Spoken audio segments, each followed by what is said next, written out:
أعوذ بالله من الشيطان الرجيم. بسم الله الرحمن الرحيم. عم يتساءلون عن النبأ العظيم الذي هم فيه مختلفون. كلا سيعلمون ثم كلا سيعلمون.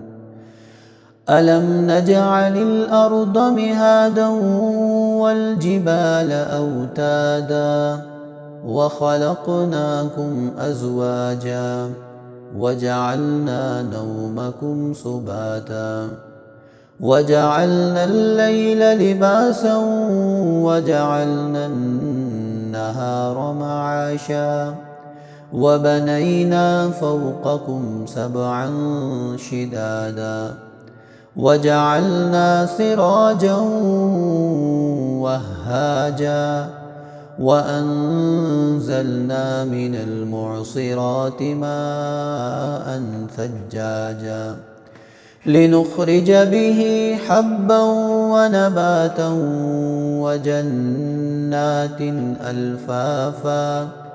إن يوم الفصل كان ميقاتا يوم ينفخ في الصور فتأتون أفواجا وفتحت السماء فكانت أبوابا وسيرت الجبال فكانت سرابا.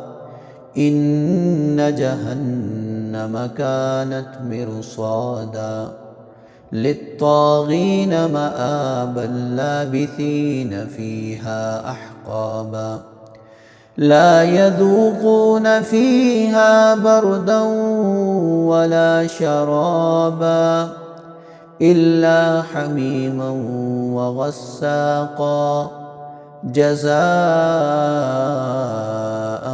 وفاقا.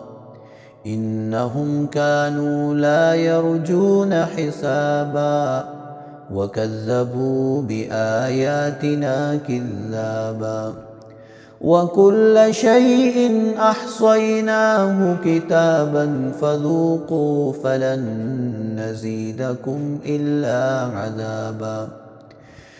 إن للمتقين مفازا حدائق وأعنابا وكواعب أترابا وكأسا دهاقا لا يسمعون فيها لغوا ولا كذابا جزاء من ربك عطاء حسابا.